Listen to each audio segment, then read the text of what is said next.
안녕하십니까? 이번에는 이제 그 철도 화물 운임 체계를 좀 본격적으로 설명을 하려고 해요. 그리고 철도 소운송업, 적게 하는 운송업을 어떤 것들이 있는지, 그리고 철도 운송의 경쟁력 강화 방안은 어떤 게 있는 건지, 철도가 조금 그 비중이 줄어들고 있잖아요. 그런 부분을 어떻게 하면 경쟁력을 확보할 수 있는가. 철도 운임 체계는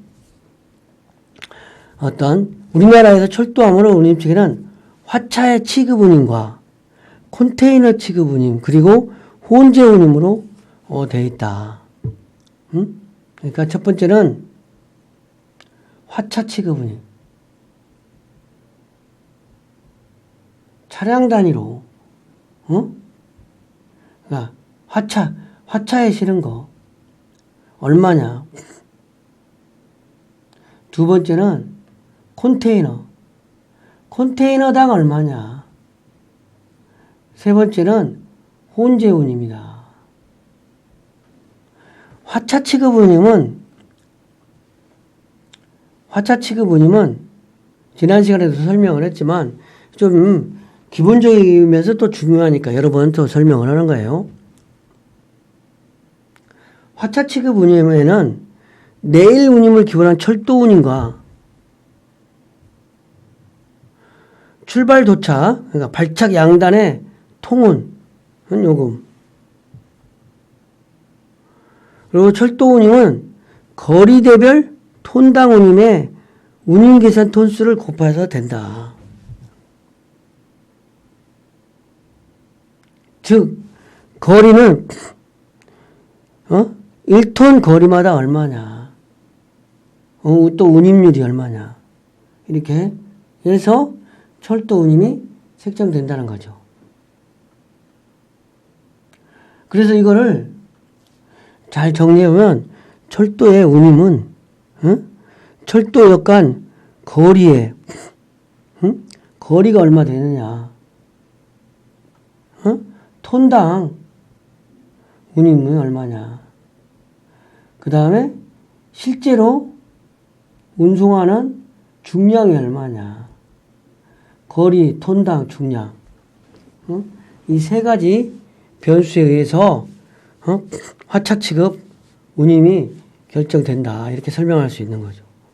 그래서 운임은 운송 거리에다가 키로당 운임률에다가 화물 중량, 기본적인 건데 우리가 기본적인데 화차 한 량에 대한 최저 운임은 사용 화차 최대 적자 중량에 대한 100kg에 해당하는 운임을 받는다는 거죠.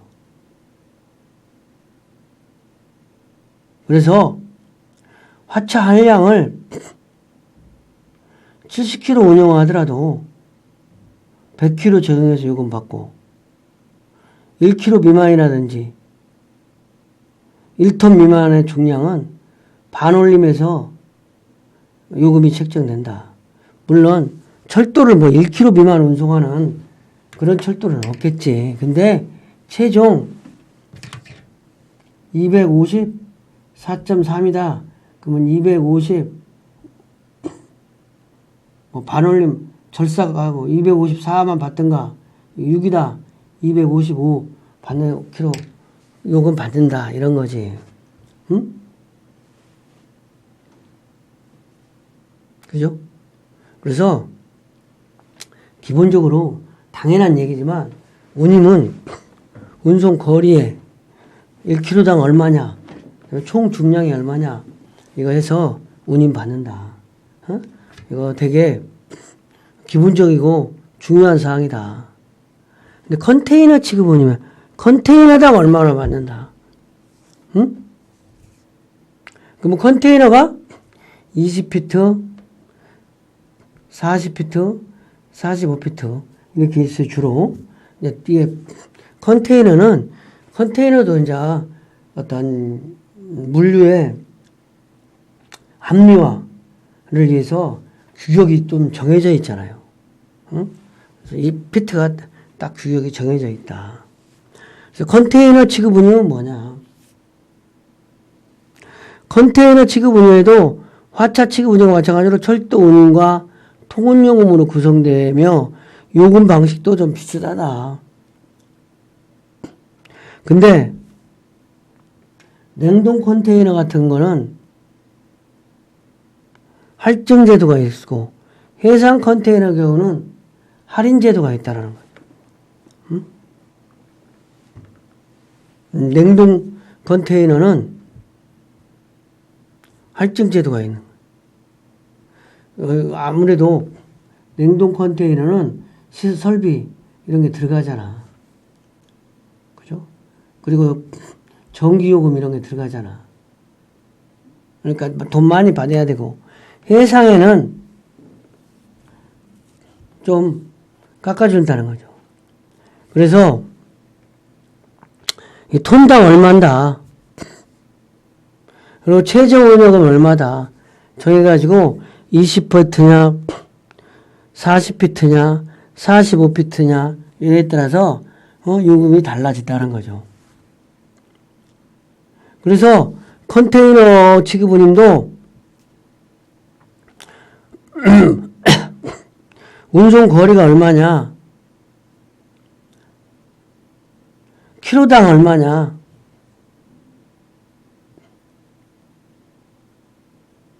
응? 이렇게 정해서 한다.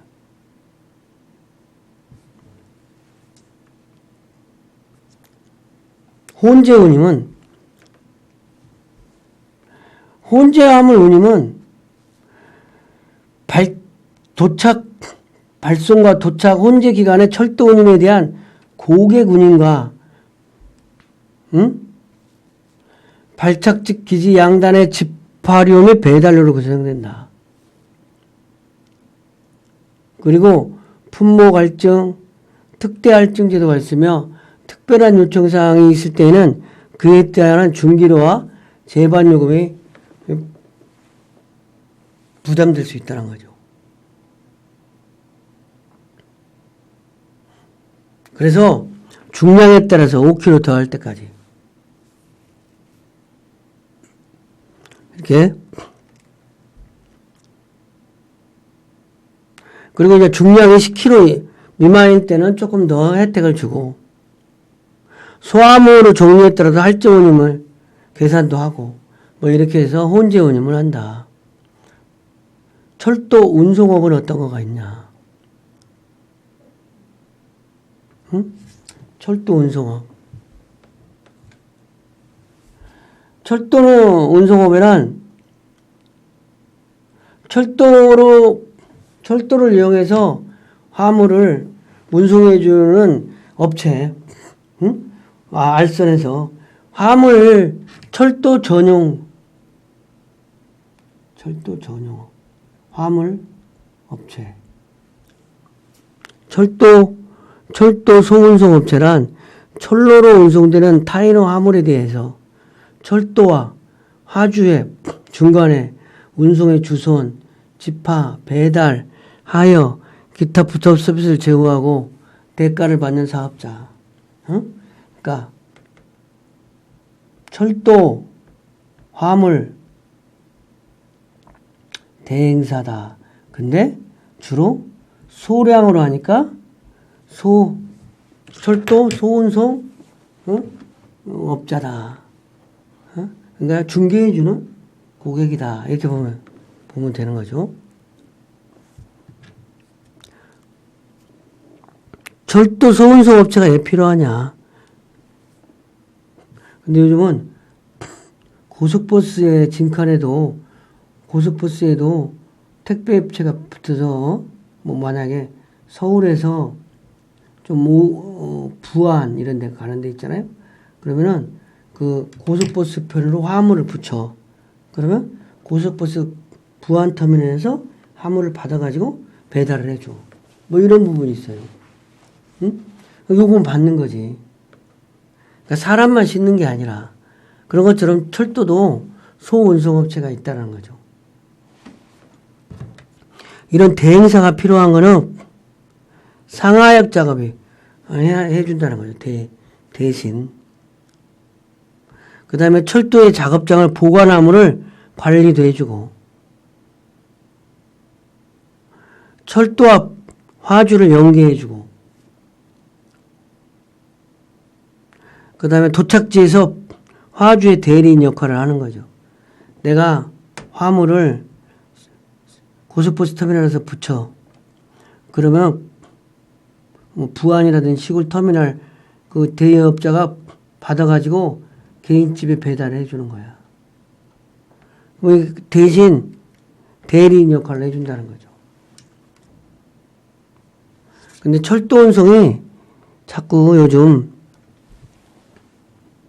철도 운송이 비율이 하락해 가니까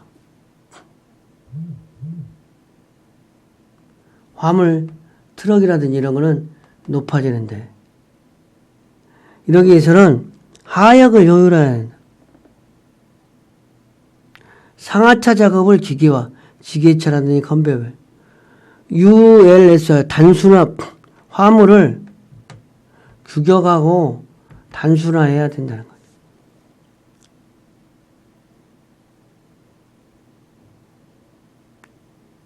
그리고 소운송거리를 구축해야 된다. 소량 화물 운송체계를 구축해야 되는 거예요.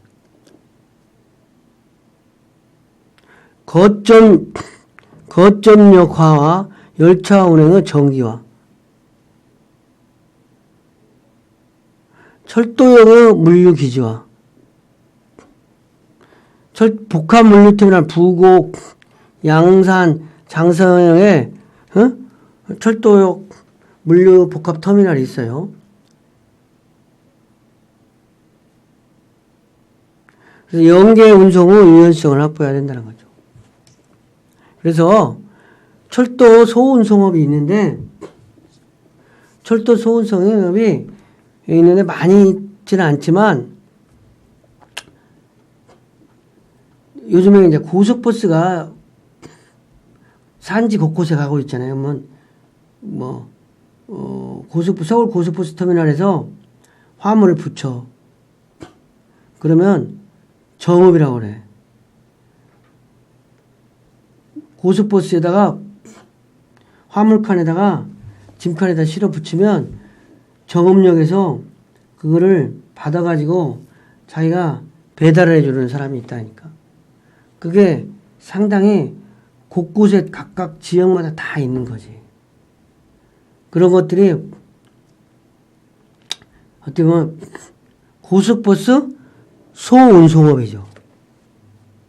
그런 것처럼 철도 소운송업이 있다는 거지. 철도 운송의 경쟁력을 확보하는 방안. 철도 운송은 쇠퇴해야 되고요. 그리고 또 철도 운송은 도어투도어가 안 되니까 복합 운송을 해야 되는 당위성이 좀 있는 거야. 거기 도착해도 또 한 번 트럭으로 실어야 되는 이런 것들 때문에 잘 안 된다는 거지.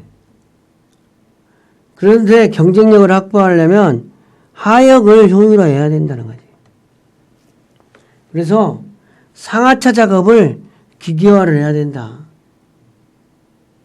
기계차라든지 컨베이어 벨트 같은 걸 이용해서 ULS화라는 것은 규격화, 소규모 화물의 규격화를 해야 된다는 거죠. 그래서 소운송 거리를 구축해가지고 소량 화물 운송 체계를 구축하는 거야. 사람들이 많이 알아야 이런 게 있다. 철도 소화물이 있다. 이런 걸 알아야 사용하는 거지. KTX 같은 거 이런 걸 이용해서 그 다음에 거점역과 열차 운행을 정기화할 필요가 있다. 철도역의 물류 기지화가 필요하다. 그리고 연계 운송의 유연성이 확보돼야 되는 거예요. 특히 철도는 도어 투 도어가 안 되니까 철도 운송하고 나면 바로 화물차하고 연동시켜준다든지 그런 시스템들이 잘 되면 경쟁력을 확보할 수 있잖아요. 이번 시간 강의를 마치겠습니다. 수고하셨습니다.